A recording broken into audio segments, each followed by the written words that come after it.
नमस्ते, मैं हूं आपके साथ आकृति अवस्थी। ये है नोएडा। शारदीय नवरात्रि की शुभ घड़ी आ गई है। माँ दुर्गा, लक्ष्मी और सरस्वती के भक्तों के लिए नवरात्रि महापर्व है। इस नवरात्रि कैसे करें देवी की पूजा, क्या है माँ को मानने के विधि विधान, देवी की स्थापना से कन्या पूजन तक की संपूर्ण जानकारी देने के लिए हमारे साथ है फलादेश विशेषज्ञ शिप्रा सचदेव जी। शिप्रा जी, आपका बहुत बहुत स्वागत है। ओम गणपते नमः। सभी दर्शकों को मेरा हार्दिक अभिनंदन, धन्यवाद। शिप्रा जी, कलश स्थापना का शुभ मुहूर्त क्या है? आश्विन महीने की शुक्ल पक्ष की प्रतिपदा से शारदीय नवरात्रि प्रारंभ होती है, जो कि इस वर्ष 15 अक्टूबर 2023 से प्रारंभ हो रही है। संपूर्ण दिन चित्रा और वैदिति लगी होने के कारण सिर्फ अभिजीत मुहूर्त में ही आप कलश स्थापन कर सकते हैं, जो कि 11:36 से 12:23 तक ही रहेगा। शिप्रा जी, शास्त्रों की मान्यता है कि नवरात्रि में जब देवी हाथी पर सवार होकर आती है तब ज्यादा बारिश के योग बनते हैं। इस बार भी माँ दुर्गा का वाहन हाथी है, क्या है इसकी कथा? माता रानी जिस दिन धरती पे आती है उसके अनुसार उनकी सवारी मानी जाती है। जब माता रानी संडे या मंडे को धरती पे आती है तो उनकी सवारी जो है वो हाथी माना जाता है, जो कि अच्छे संकेत देती है, जिसमें फाइनेंशियल ग्रोथ दिखती है, फाइनेंस दिखता है, ऐश्वर्य दिखता है, शांति दिखती है और वर्षा के भी संकेत मिलते हैं। परंतु माता रानी जिस दिन धरती से जा रही होती है वो कौन सा दिन होता है उस पर भी उनकी सवारी डिसाइड होती है। जब माता रानी संडे या मंडे को अपने लोग वापस जा रही होती है उस दिन उनकी सवारी भैंसा मानी जाती है, जो कि डी ग्रोथ के संकेत देखते हैं, लड़ाई झगड़े के संकेत मिल रहे होते हैं, बीमारियों के संकेत मिल रहे होते हैं, आपातकालीन स्थिति के संकेत मिल रहे हैं।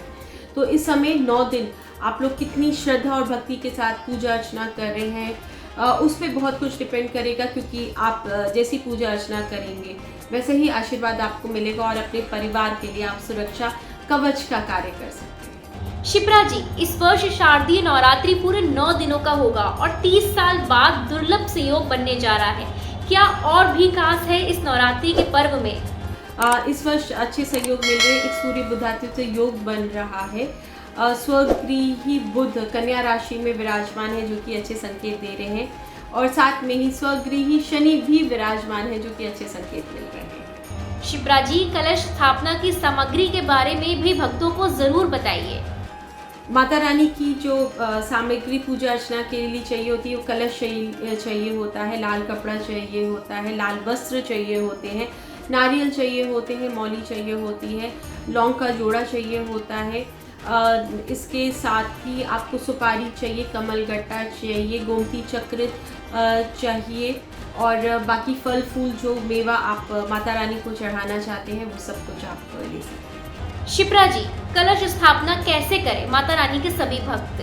पूजा की विधि के लिए सुबह आप जल्दी उठिए, नहाइए धोइए, नहा के नए वस्त्र धारण कीजिए। फिर जो घर का ईशान कोण होता है वहाँ पे मंदिर स्थापित कीजिए या एक पटरा बिछाइए, पटरे के ऊपर लाल वस्त्र बिछाइए और उसके ऊपर माता का स्वरूप या मूर्ति को पधारिए। उसके बाद उनको लाल वस्त्र पहनाइए, पंचामृत से उनको स्नान कराइए और कलश स्थापित कीजिए। कलश स्थापन के लिए आपको कलश चाहिए होता है। कलश के अंदर पवित्र नदी का जल भरा जाता है, साथ में गंगा जल डाल सकते हैं। उसके अंदर सुपारी डाली जाती है, लौंग का जोड़ा डाला जाता है, हल्दी डाली जाती है, एक सिक्का डाला जाता है, थोड़े से अक्षत और रोली डाली जाती है और साथ में गोमती चक्र और कमल गट्टा डाला जाता है। इसके ऊपर नारियल पधारा जाता है, नारियल के ऊपर लाल वस्त्र बिछाए जाते हैं, मौली से उसके ऊपर स्थापित करते हैं, उनके ऊपर फूल अक्षत चढ़ाए जाते हैं और जो नारियल के पहले उसके नीचे जो है आम के पत्ते 5 लीव्स जो है कलश के अंदर किया जाता है, उसी के ऊपर नारियल पधारा जाता है। और एक आप मिट्टी का बर्तन लीजिए, उसके ऊपर आप जो मिट्टी डालिए, पवित्र नदी की मिट्टी, गंगा जी की मिट्टी भी डाली जाती है, साथ में गोबर डाला जाता है और उसके ऊपर जौ बोई जाती है। ऐसी मान्यता है कि वो जो खेतरी उगती है वो कितनी अच्छी उगती है, उससे ही आपकी पूजा अर्चना डिसाइड होती है, क्योंकि अगर वो खेतरी बहुत अच्छी उगती है तो माता रानी का संपूर्ण आशीर्वाद मिला होता है और आपके घर की जितनी भी नकारात्मक ऊर्जा होती है, नेगेटिविटी होती है, फाइनेंशियल लॉसेज होते हैं, उसमें भी कमी आती है। शिप्रा जी, 9 दिनों तक माता रानी की पूजा के बाद कन्या पूजन में क्या क्या नियमों का ख्याल रखना होगा? कन्या पूजन का बहुत ही महत्व है। कुछ लोग अष्टमी पे करते हैं, कुछ लोग नवमी पे करते हैं। कन्या पूजन आप जितनी श्रद्धा और भक्ति के साथ करते हैं, माता का उतना ही आशीर्वाद मिलता है।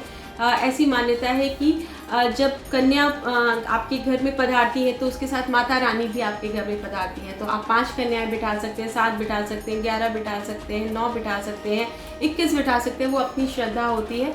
कन्याएं जब आपके घर आए, उनके पैर धुलाएं, उनके ऊपर आलता लगाएं, उनके हाथों में मेहंदी लगाएं, उन्हें वस्त्र दें, पूड़ी, काला चना और हलवा घर में बनाएं और उन कन्याओं को खिलाएं, साथ में उनको कुछ दक्षिणा या गिफ्ट दें और कन्याओं को खुश करके अपने घर से भेजें। ऐसी मान्यता है कि कन्याएं जितनी खुश होकर जाती हैं, माता रानी उतनी प्रसन्न होती है, क्योंकि उन कन्याओं के साथ माता रानी भी आपके घर में पधारती है और भोग कर लेने के बाद आपके घर से जाती है। तो आप जितनी अच्छी तरह से कन्या पूजन करेंगे, उतना ही माता रानी का आशीर्वाद प्राप्त होगा। नवरात्रि के महापर्व पर शिप्रा जी, आपकी दी गई जानकारी निश्चित तौर पर भक्तों के लिए बेहद लाभदायक होगी। हमारे साथ जुड़ने के लिए धन्यवाद शिप्रा जी। धन्यवाद आकृति, बहुत बहुत नमस्कार। आप सभी पे माता रानी की कृपा दृष्टि बरसे, इन्हीं शुभकामनाओं के साथ नमस्कार। नोएडा को आप सब ज्यादा से ज्यादा लाइक, शेयर और सब्सक्राइब कीजिए। आपके साथ देने से, प्रोत्साहन से हम और अच्छी जानकारियों वाले वीडियो आप तक लाते रहेंगे। बहुत बहुत धन्यवाद।